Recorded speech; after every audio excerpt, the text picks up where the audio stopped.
Hello, you're listening to Overwhelm is Optional.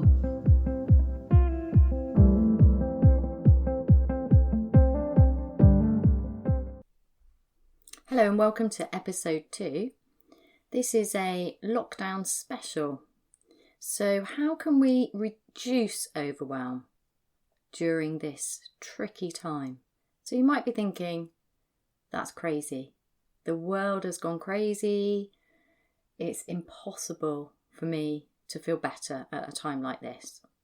Or you might already be feeling better because actually quite a few of the things that were difficult for you have accidentally been taken away from you. Or maybe you're somewhere in between. My question is, how can we use lockdown to reduce overwhelm? To start to examine our patterns that lead us to get stuck in that state or leave us spending more of our time in that horrible state than we wish to. Yeah, let's just have a go at seeing what we can do with that. So at the moment there's been these huge shifts which have happened very, very quickly. And there's a lot of fear and there's a lot of talk about scarcity. So the loo roll scarcity obviously is a big one, and we went out under the cover of night to get some vegetables last night, and there was no loo roll. There were a lot of vegetables. There was a lot of really good food. The supermarket was, I'm so grateful, was really well stocked, and I think supermarkets are doing a great job. But there was no loo roll, which I'm laughing about because I go to Glastonbury. I've worked at Glastonbury for a number of years. I'm privileged to do so. And there's always the loo roll issue, isn't there? And last year there was no loo roll at all. I don't know why. I don't know if the festival had taken a decision not to provide it this year, but there wasn't any anywhere. And it was very hot, and yeah, you can imagine. Anyway, so that scarcity of loo roll is something that, once every year I put myself into that situation. So usually I have a backup plan. This year I didn't, and I had to text a friend who was coming in later than me and go, bring loo roll, there isn't any anywhere, and she could. So, things get solved. You can figure stuff out. But anyway, so the loo roll thing makes me laugh because I think it's really interesting the way that when I'm at Glastonbury, I'm so grateful for really simple things like access to a toilet and loo roll. Any sleep I get is a bonus because it's obviously very noisy. And then you come home and it's like, well, there's loo roll everywhere. So now I don't appreciate my loo roll. I do for a bit. I come home and it's like that post Glastonbury shower is the most heavenly shower ever. And being able to sit on a clean toilet it's like being on a throne. And loo roll is the most magical substance in the world. And then I normalise very quickly because that's what we do, we adapt. And then, I probably waste a bit of loo roll. And that's it. I find that quite interesting, how we change and adapt and we stop noticing the good. And we very easily become obsessed with what we don't have. So how can we use what's going on at the moment? You're not allowed to leave your house. Now, for introverts, honestly, we've been preparing for this our whole lives. We've gone out and got vegetables, and we're not leaving the house now. And it's really nice. And I know that there's lots of stuff that's going on right now, which is horrible. And it's not that I don't have anxiety about my children, my adult children who are in London, my family, my friends, money. There's a million things that I can choose to become very, very obsessed with, or I can choose to focus on what I do have. So there's a choice there, but that choice is difficult, and it's difficult as humans because our brains, our minds are so obsessed with lack because that's how we've evolved. So for me, I'm so grateful that I've been practicing focusing techniques and meditating and and mindfulness and stuff like that for years. So it's really helpful. It doesn't mean I don't go into those states of overwhelming fear and panic and anxiety, but I've noticed an ability to bring myself out of that faster, and I'm really grateful for that. So I'm going to share some of what I use. There's lots of people better at this than me, but this is what I do.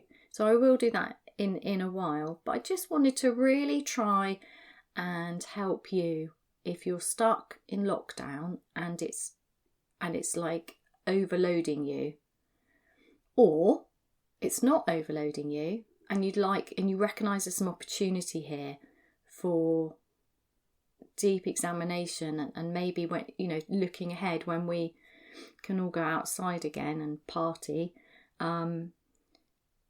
that in that time, however many weeks or months that is, that you would have gained new skills, that there are things that actually you want to change and you can see that would be beneficial for you, because actually for you being in lockdown there are some good things. So either you're feeling like, oh my god, this is horrendous, I can't cope, I'm stuck in the house with my family and we really don't get on and it's really stressful and we don't have what we need and I'm really anxious about the future, and you're feeling really overwhelmed and you can't think straight. That would be completely understandable. Obviously, you're human. Stop being so hard on yourself. Or you might be feeling like, yeah, this is really hard, but there's things about it that have shifted for me and I'm recognising that that's actually making me feel a bit lighter. So, or anywhere in between. So that's where I'm going with this. So what I find interesting about this is how many times do we wake up in the morning and go, oh my God, I don't want to get up and go to work. Or I don't want to go to school, or I don't want to have to get my kids to school and then go to work and there's too much to do and I've got to go here and do this. How many times is that the start of your day? And now, if you're not able to go to work, if you're working from home or you've lost your job or whatever's going on for you, if you're stuck in your house, which part of that actually is good? Even if you've got all the anxiety, I'm not saying there's not loads of stuff going on to be worried about. Let's put that to one side just for a moment and imagine. So what all of that waking up and going, oh, I don't want to go to work, and now you don't have to go to work. Can you just feel that, get a felt sense in your body about what that actually feels like? So instead of just letting all the overwhelm and the anxiety replace that original feeling of, oh, I don't want to get up and go to work, see if you can just really pay attention to what's going on for you, because that's really useful information. So if you were in a state of overwhelm before this happened, and now you're in a state of overwhelm, but things have shifted, what's going on for you there? Because I would argue that actually it's not external circumstances that cause the overwhelm. Yes, a difficult job where you're managed appallingly and you are not cared for and valued and you don't get adequate breaks. Yes, that definitely contributes to overwhelm. And the way we've set up our society, our education system, our offices, our government, everything needs a damn good look at, because we're not thriving in general, and that's not good enough. We are brilliant, we have these amazing minds and these big hearts, and we could be living so much better. But right now, I just want to start with you, because you matter hugely. How you are feeling, how you go about your day, that's important. Your life is precious. And I believe that each one of us has a unique contribution to make. And when we get stuck in overwhelm, we are held back from contributing. And that is a tragic waste. Not just for your life, but for the rest of us, because we need you. I don't know how to do everything. I don't have all the answers. I need help. Right now I could do with some help with tech. But, asking for help, I've been practicing that. That's one of the things that I need to do more. The point is, all this being little individuals and not connected is clearly nonsense, because we are clearly very, very connected. And I think that although that's been what's caused this current issue, the fact that it highlights that is a gift. We are all interconnected. We all need each other. We all have something to give. So I can help you with overwhelm. You can help me with tech or all of the other things I'm rubbish at. So yeah, let's turn this around and make it into an opportunity. Let's just for a moment put to one side all of the worst case scenarios and let's just focus on today. So if today you're at home and you have food and some loo roll and your family's with you, even if they're driving you insane, and you have water in your tap and you are warm and dry, then that's pretty cool. So whatever you've got, just be with that for a moment. So right now, all your worst case scenarios, all your loop of doom in your head, which we all have generally, just how much attention we choose to give it, none of that's actually happening right now. I mean, some of it is, but that's probably the previous loop of doom. So I'm kind of thinking at the moment that all of those sleepless nights we've had as a collective community on the planet, all of those things where your mind does the worst case scenarios in your head, a lot of that just happened. And yet you are still here listening to this podcast and you're okay. So, however you're feeling is however you're feeling, and whatever gifts you can find in today is how you are, is what you have. So just be with that a moment. And then, if you're feeling overwhelmed and really can't think how you're going to get through this, or you're feeling less overwhelmed than you were and you don't really want things to go back to the way they were because you can now see what was out of sync with yourself, what do you want instead? So if you could wave a magic wand, and when we come out of our houses and we're able to hug again, and I'm a big hugger, when we get to that point, what do you want instead? How do you want to be in the world? How do you want to live? What would make your heart sing? What would you really want to do with your life? How would you, and I don't mean this on like a huge jack in your job, move to a hut way. You know, I don't mean that. I just mean moment by moment, how do you want to feel and be in the world? How do you want to impact the people around you? Because how we are in each moment is how we live. And how we live and are, we can either be just so nourishing to meet without saying or doing anything, without even hugging anyone. You know how you just like some people you meet and you just go, oh, this is so nice. I just want to hang out with these people. You know, some people are just like, have this energy about them, which is really magnetic and nice to be around. And it doesn't feel like it's sucking anything out of you. It's just like, and there's just something there. And that, imagine if we could all be more at ease with ourselves.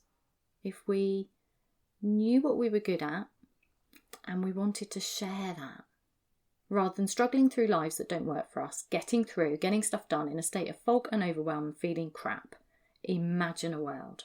So that's where I'm going with this, because my mission is to get as many people out of overwhelm and really living and getting their gifts out into the world as much as possible. That's what I'm about. So let's just talk about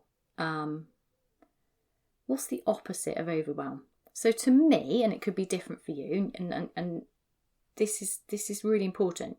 We're all unique. So tuning into how things are for you is really important, because you can only move from that place. You can't live somebody else's life. It's hopeless.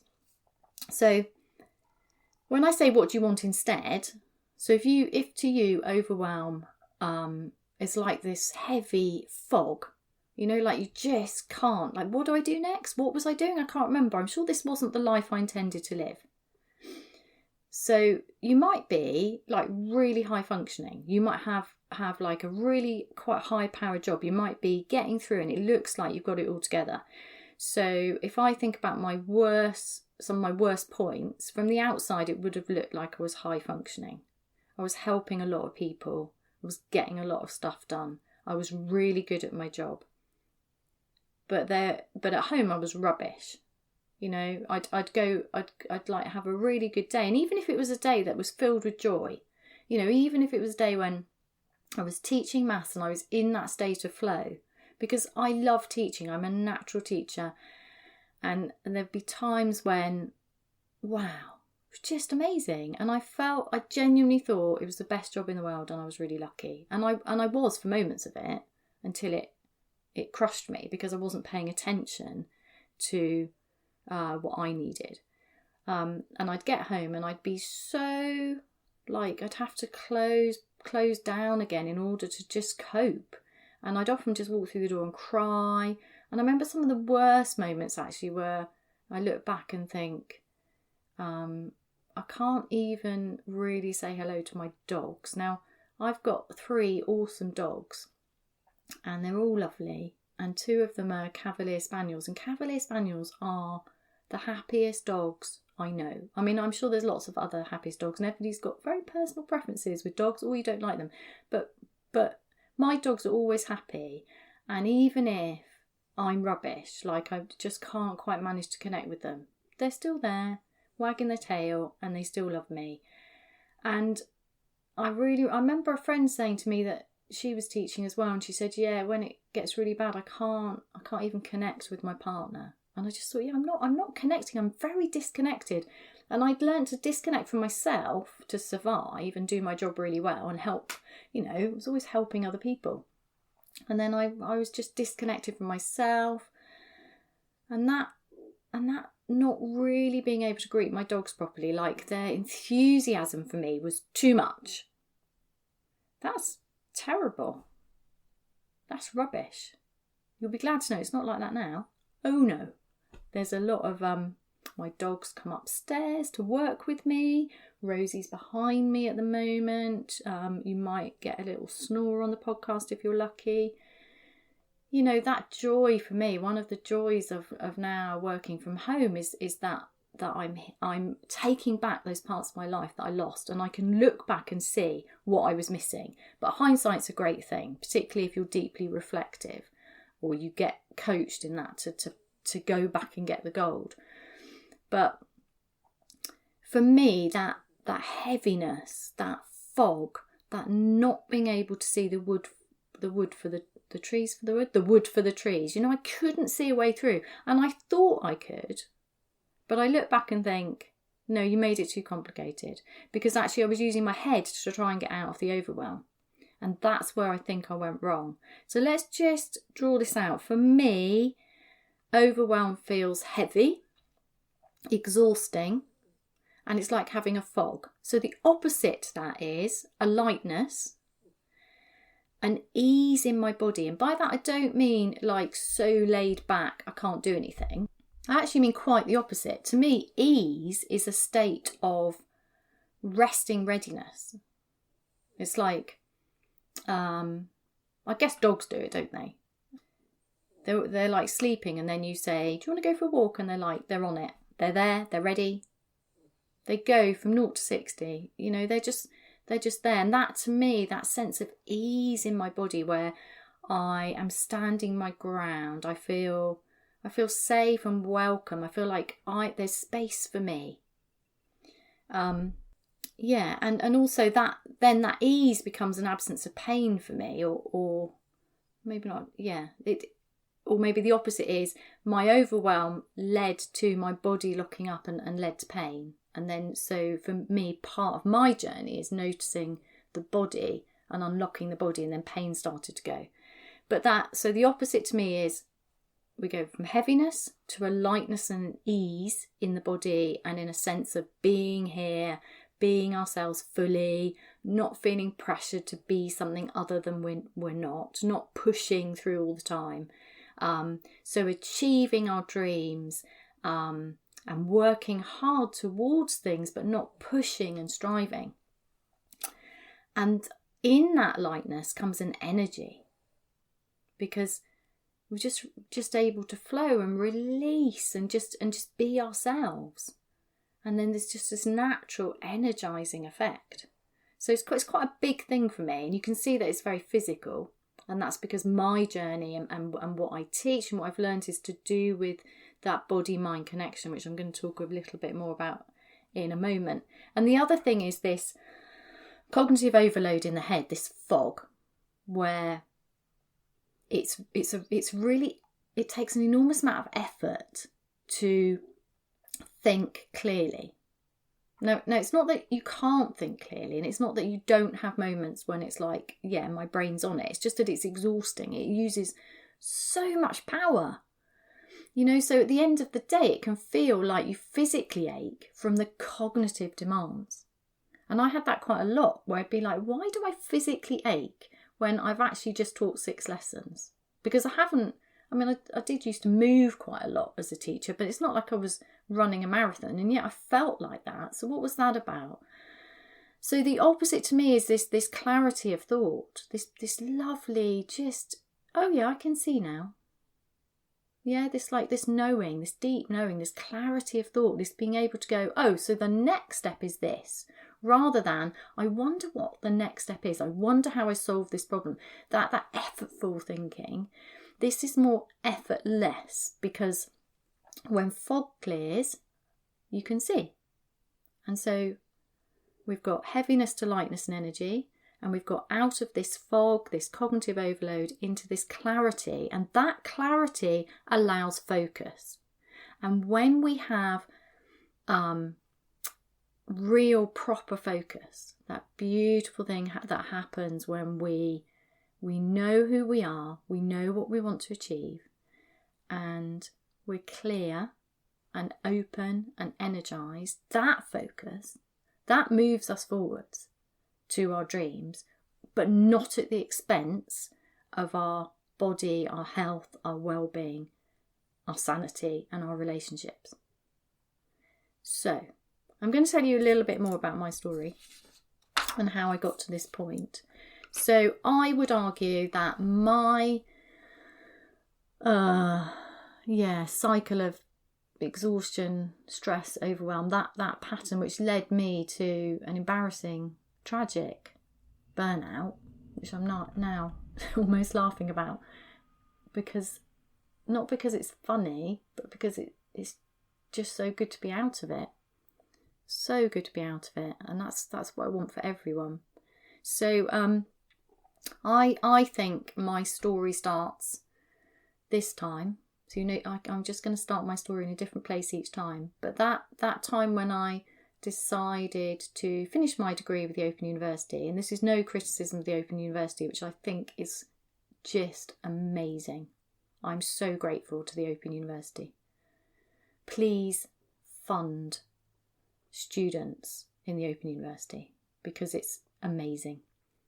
I love the Open University. Anyway, but I just, I did 2 intense years of studying to finish my degree, and that overuse of my mind, that's what started me in trouble. Because I remember one day I spent 13 hours straight writing up a research report, and it was done. And it was really good that it was done. And what I learned on my degree, that mental agility, that ability to take research, psychological research, and examine it and pull it to pieces and then make really complex evidenced arguments. That whole process of doing mini research projects and then writing reports and then analysing research and then writing complex essays, all of that, wow. For me, that was so exciting. And I learned so much and I gained so much confidence, and I'm really, really grateful. It's given me skills for life, like the ability to read something and just pull stuff out.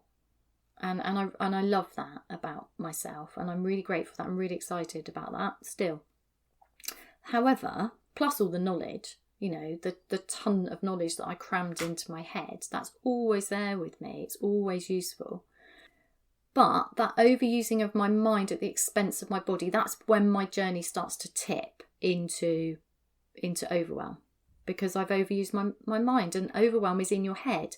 Not that it's not real, it's very real, but it is too much living in the head. So all the energy goes up into the head, and for me, I became disconnected from my body in order to get stuff done, in order to do 2 really difficult years of just doing essay after essay, assignment after assignment after assignment, and then exams, particularly in the year where I did 2 final degree years together in one go while working and raising children. So that pressure I put myself under in order to achieve this dream goal of my degree, which took me 20 years to get. I started it in 1986 and I finished it in 2007. That's quite funny, isn't it? I never seem to do anything normally. I've always looked at people who got their A-levels, went to university, managed to get a degree and then got a job, and it just looks so normal and easy. And I went through this period of really envying that and thinking, why can't I just do things sensibly and normally? It would have been so much easier to get my degree at 21 rather than, I don't know how old I was, at 30 something. But that's not me, and I accept that, and it's funny now. I just laugh now. But anyway, yeah, I think I've taken a harder route through my life at times. But yeah, hindsight again. One of the joys of being in your 50s. I love that wisdom which comes from that reflection. Anyway, where were we? Yeah, so that ignoring my body. So in order to sit there and write a report for 13 hours, my body must have been screaming at me because I was keeping still. Bodies aren't designed to keep still, and yet we've set up our societies to keep them really still. It just doesn't make any sense. Well, it does make sense. I understand how it's happened, but what I'm saying is it's not very good for us. And it was really not very good for me to be that stationary. And I thought it was just temporary, but I think that the habit of shutting down the signals from my body, so not now, I just need to do this, which is what we do a lot. So if you think about your day, how many times are you thirsty but you don't get up and get a drink because you just want to get this done? Or how many times are you hungry and you don't respond to that? And when you do respond to that, you eat rubbish food very quickly whilst doing something else. Or you don't plan your meals because it's just not a priority. You don't have time to do that. You've got too much stuff to get done, which means that actually what you're eating not only isn't always very nourishing, but actually you don't really enjoy it because you're not, instead of going, well, I live in an amazing country with this huge array of food, which right now we're all going to be much more grateful for our food producers and hopefully our farmers who are, much denigrated often. So hopefully we'll start appreciating our homegrown food, which would be really wonderful. And just that thing, you can go into a supermarket and this vast array of food, that's amazing. But most of the time I think we just, shopping's a chore for a lot of us because it's difficult to fit in because we're all rushing around just getting through in a state of overwhelm of different degrees. So, how often do you just eat to fuel rather than going, I live in an amazing country, I can afford delicious food, I'm going to love this meal, I'm going to make this really nourishing, I'm going to really notice it, I'm going to really enjoy it. It's a bit like the Glastonbury loo roll, isn't it?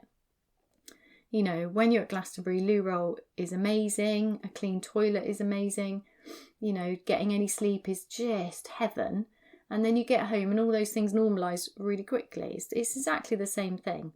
But how many times when you're hungry do you not eat? How many times when you're tired do you not rest? I think this is really, really common. I think we have this huge idea as a society that keeping on going, getting stuff done at the expense of sleep is okay. So for me, I think it's quite funny that when I was a teacher, I used to say things like, imagine if there were bunk beds in the staff room, because really we all need power naps, because there's so much research about napping, and all the best people nap. It's so good for you. Animals do it. I don't know if siestas are still happening in Southern Europe. I hope they are. But yeah, this working on through, and it's just crazy. But what's funny for me is that I thought, oh wow, if I worked from home, I would nap. And then I discovered that no, I had the same resistance to rest. It's like, oh no, I'll just get this done. I'll just get this done. I'll just get this done. So I was just carrying on with my same burnout pattern, even though I had the chance to change it. So this is what's important right now. If you're working from home, can you take a break in the middle of the day? Proper break. Switch everything off. Don't scroll. And just literally don't try and nap, because you can't try. We all know how hard it is to try to sleep. Don't even try. Just go for, this is what I do now. 5 minutes, close my eyes. That's it. And if I fall asleep, I fall asleep. And it's lovely. And if I don't, that's okay. But I still have some resistance to it. I've built it in as a habit now. But it's a little bit crazy that for years I knew I needed to have a quick nap, a power nap. And that's funny, isn't it? I've just changed it to a power nap because there's a little bit of shame over napping. Oh, she has a nap. How lazy. Just call it a power nap, and then it's allowed because it's for better productivity. I mean, this is crazy. So yeah, actually, let's be honest here. What I actually do now, after practicing purposely, actually building it into my day, it's written on the board in front of me. It is a strict part of my day, and I used to hide it from my partner. So when he was at work, I'd be like, yeah, I'll practice this self-care routine of taking this 5-minute shut-eye thing. And then when he was home, I'd be like, maybe I won't do it while he's home. It's this shame around napping. It's like there's this resistance to rest because it's a weakness, when clearly we are all, or a lot of us, are so overtired. It's crazy. Anyway, yeah, so what I do now, this is what I do, is Rosie, who is my, I was going to say middle child. No, I have real children. Fur child. My middle dog, Rosie. She's a 6-year-old Cavalier Spaniel. She's lovely. She's the best snuggler. She really likes an armpit. So she just comes with me and we find somewhere to lie down and then go to sleep or not. She goes straight to sleep because dogs have got it sussed, haven't they? They really have got it sussed. Yeah, we could learn something from dogs. They rest when they're tired. They bounce around when they're excited. They drink when they're thirsty. They don't have so much control over their food, but Anyway, where was I? Sorry, I've got a bit lost now. Telling you stories about my dogs and my funny day. Yeah, so how many times do you just push on through when you're exhausted? You stay up too late, you get up the next day and you feel rubbish. Or you keep scrolling on your phone or working or doing something which you know isn't helping you unwind, right up until you're too tired and then you just go to bed and then you can't sleep because you haven't listened to what your body actually needed, which it may have needed to go to sleep 2 hours before, and now you've missed that opportunity because you've got to go through to the next cycle. So then you're stuck in bed wide awake. How often do you shut down the signals from your body as if your body is irrelevant? Because that is, for me, the key to this overwhelm problem. That's it. Get out of your head where the overwhelm lives, sink into your body and notice and listen deeply, respectfully and kindly. Notice what's going on for you, because your body has brilliant information and you can choose whether or not to respond to it, because it's not always convenient, is it? You certainly don't want to be falling asleep when you're in charge of puppies or driving heavy machinery. That's not appropriate. So the ability to override bodily signals is really, really important. It's part of maturity and civilization. But getting out of overwhelm and strengthening your immune system and your ability to focus and sleep and live skillfully, that your body's got the answers. I swear it has. It has for me. So do you want to give it a go? So just for a moment, if you can, place your feet on the ground, because I think it's helpful to anchor your feet on the ground, because your feet are furthest away from your overwhelmed head, overloaded mind, and just allow your attention to move from whatever's going on in your head, whatever distractions. So the mind moves really fast and can pretty much go round the globe in less than a second. Moves too fast. Very distracting. And very good at pointing out everything that's missing in your life, everything that's wrong. Very good at problem solving or drawing attention to problems. So just for a moment, take a break from that. Because if your mind is stuck in a loop of doom and fear and anxiety, it's not much fun. And there's not a lot you can do about most of it at the moment. So instead, you can choose where you place your attention. So I'm inviting you to place all your attention in your feet. And already your mind has probably drawn your attention away from your feet, because that's what your mind does. That's just being human. So notice what else comes up for you. So if you start getting, I'm rubbish at this, there's no point, it's impossible for me to do this, you don't understand, I'm more overwhelmed than that, this is just too hard for me, you can just listen to that, or you can place all your attention in your feet. And to make it really easy, you could close your eyes if appropriate to do so. And if it's not appropriate, that's okay. Just place all your attention in your feet. And to help you even more, get really curious about your feet. How do your feet feel? Just focus on the right foot for a moment. And then the left foot. Just notice anything. Maybe wiggle your toes. Anything you can do to anchor your attention into your feet is going to help you. Because your mind is very good at distracting you, taking over, and it tends to be a bit naggy and doom laden. So if you want to feel better, just don't pay as much attention. And that's not very easy, because just not paying attention to your loop of doom in your head is really hard. It's like telling somebody not to worry. Ridiculously hard. Don't worry. Really? That's too hard. But instead, you can notice the worry and accept that right now, that's how you are. You can also notice that maybe even though things could be worse at the moment, you could consider the world has gone crazy and there's more to worry about. But maybe, actually, you always feel like this. So maybe it's not the external circumstances. Maybe it's just that nobody taught us how to take control of our minds.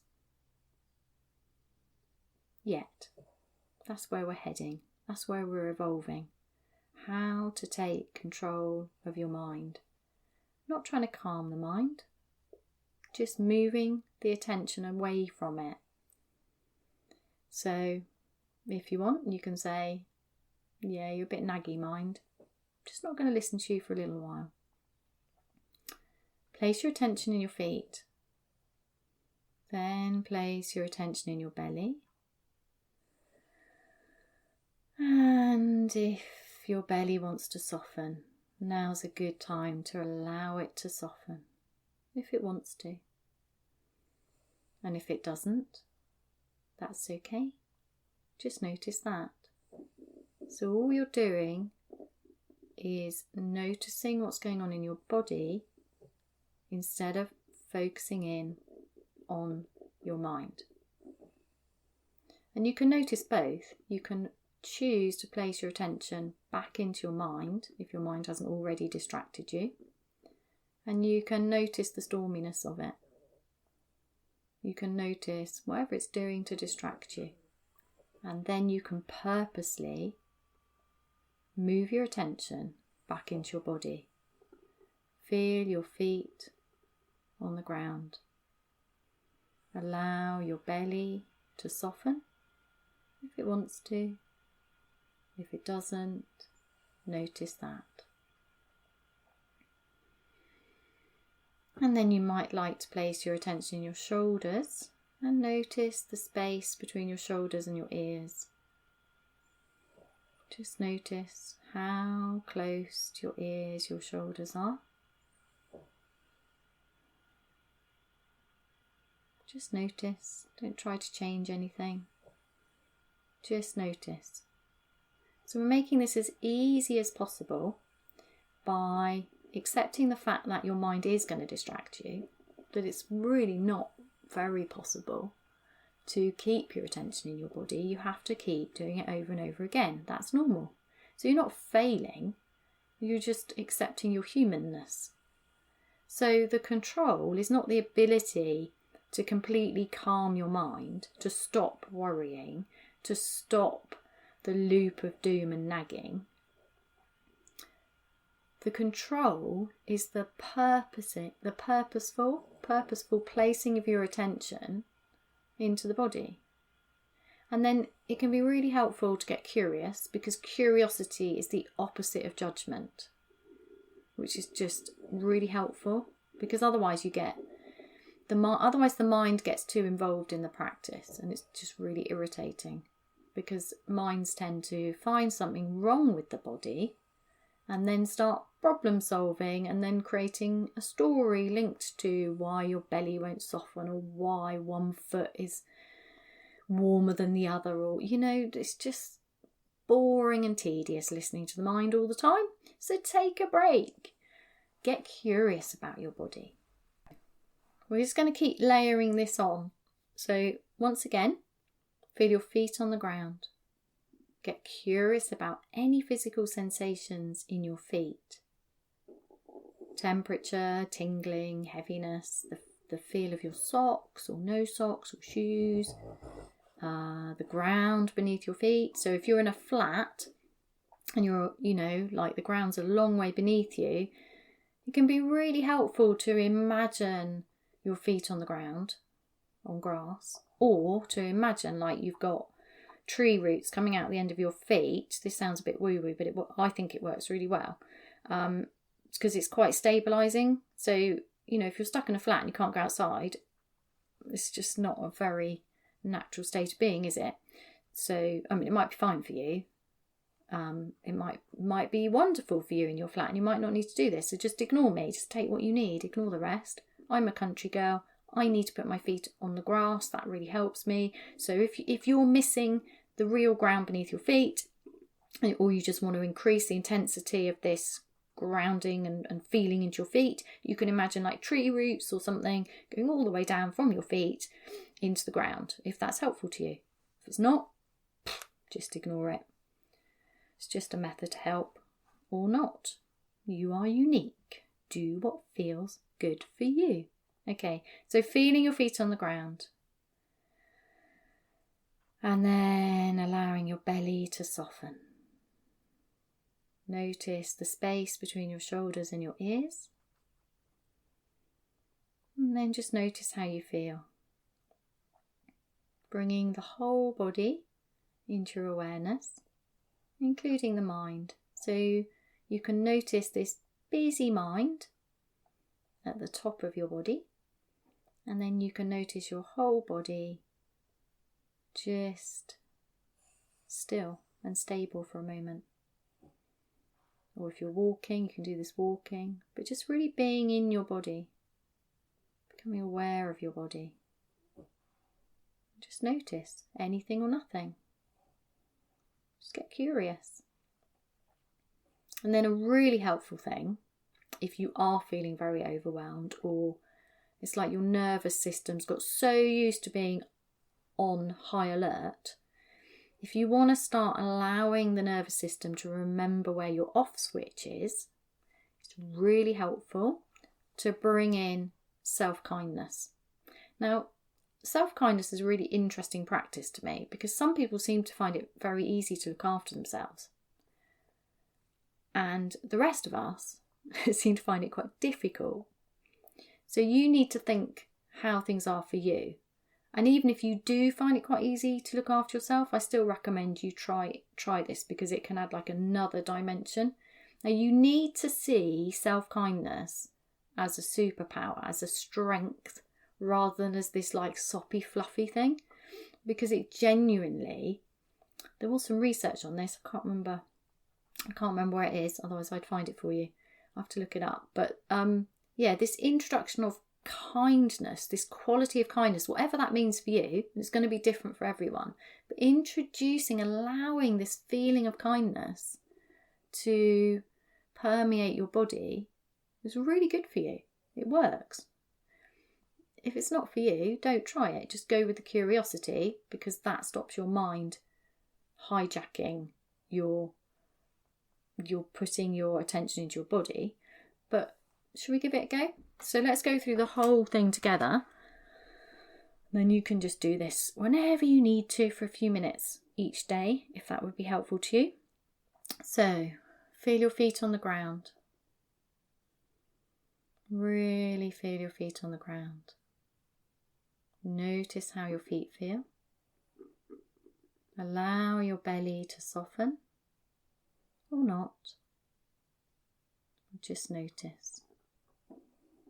Notice the space between your shoulders and your ears. And then get really curious about any sensations in your body without trying to change anything. So you might locate heaviness, buzziness, discomfort. If you're in pain, then maybe you want to move. But discomfort is not so bad. It's just there. Just notice it. We have a very low tolerance for discomfort. Notice which parts of your body are really comfortable. Notice what that means for you. What does really comfortable feel like? What are the physical sensations? Because you can re-educate your mind to notice that. Notice any ease in the body. Notice any restriction. What does discomfort feel like for you? Get really curious and then see if you can do it in a really neutral way. So we tend to label things as good or bad, and then this whole story comes along. Oh, that's uncomfortable because I did this and I shouldn't do this and blah, blah, blah, da, da, da. So instead of going with that, go see if you can hold the comfort and the discomfort, the heat and the cold, the buzziness and lightness, the heaviness and whatever's there. See if you can see it in just like all the same way, like it was kind of like a landscape of your body. So it's just information. It's neither good nor bad. It's just how things are for you at the moment. See if you can do it curiously. And then notice how you feel. Well done. And then we're going to introduce the icing on the cake for resetting the nervous system. And this is kindness. So just imagine that every cell in your body is kind of like maybe it feels a little bit chaotic. It might not for you, but you can imagine, or just imagine. I often imagine that each cell in my body is a little bit spinning from everything I've been doing. And then as I bring in this body-centered mindfulness practice, this moving my attention into my body and allowing everything to reset, it's like all the little cells can just start to find their own speed, their own rearrangement, space created inside everything, mending, healing, the body readjusting, doing whatever it needs to do, but I don't normally give it the space to do because I ignore its needs all day. So another way of thinking, and then each cell, you can imagine it being held in kindness or being filled with kindness, whatever that means to you. So kindness, self-kindness if that's too hard, If you've got a sense of kindness, go with that. But if you haven't, if you cannot imagine that, then I recommend this. Have you ever been listened to? Like properly listened to? Like when somebody just holds that space for you and you can just offload without being judged. And afterwards it was like a gift. So if you've ever been listened to like that, see if you can tune into that. I don't know if many of us have. So imagine what it would be like. Or you're more likely to have done it for somebody else. I think this is quite common. So imagine that you're listening to your body. You're holding your body with the kindness of listening to an old friend. So you're listening to your body like an old friend, because it is an old friend. And for many of us, it's an old friend that has been ignored and neglected for far too long. So feel your feet on the ground. Allow your belly to soften or not. Notice the space between your shoulders and your ears. Get curious about anything or nothing, sensations in your body. And each time your mind gets involved with a suggestion, pointing out what's wrong, attaching stories to physical sensations, just release your focus on that and place it back into your body. Allow your body to be filled with kindness. Listen to your body with the attention you would give to a cherished old friend. Just for a moment.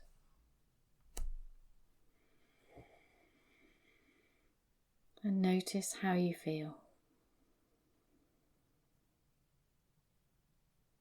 And each time you realise your attention has moved back into the mind, gently but firmly escort your attention back into the body.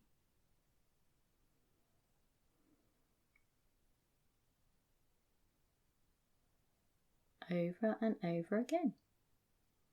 And you could do this for 1 minute, 5 minutes, 10 minutes, half an hour. I would start really small. Be kind to yourself if you found that helpful. So, throughout your time in lockdown, can you use it to start to move towards a way of living which is better suited to your uniqueness, your energy, your gifts, what brings you joy, what are your priorities? Because if there's one thing that's going on at the moment, it's like if we remove the noise of the busyness, the getting through, right now we could all get sick, so our lives become more precious. And we all have concerns about getting enough food for ourselves and our families, having the money we need to keep a roof over our head, getting access to the medical care that we need. We don't know when we're going to see each other again. There's so much going on. So many basic needs are maybe feeling under threat. So the good thing about that is it gives us the opportunity to focus on what's really important. And that's a gift. So take this time, this opportunity to look after yourself and reflect on what's important and learn how to move out of overwhelm. Because overwhelm, that busyness, that getting on through, is robbing you of your life. And life, as we really know right now, is so precious. It's a gift. So I invite you to imagine if you could wave a magic wand and right now recreate your life in a way that really works for you, that energizes you, that makes you feel like you wake up in the morning, imagine that you're just like, oh, brilliant, another day. If you've been used to waking up with, oh, how am I going to get through today? So this is an opportunity while we're in these unusual circumstances, because a big shift has happened out of your control. You no longer need to do if I had a different job, or if this was different, or if my company was run in a different way, or if I could run my company in a different way, if, all the what ifs, they kind of just happened. So this is a temporary thing. This will pass, and yes, things will be different, but very soon we'll normalise. We'll be wasting loo roll again. People say this won't happen, but it always happens, because this is being human. We will one day reach a stage where we don't appreciate the food and being able to go to a supermarket. That will happen. It's really sad and it's really tragic.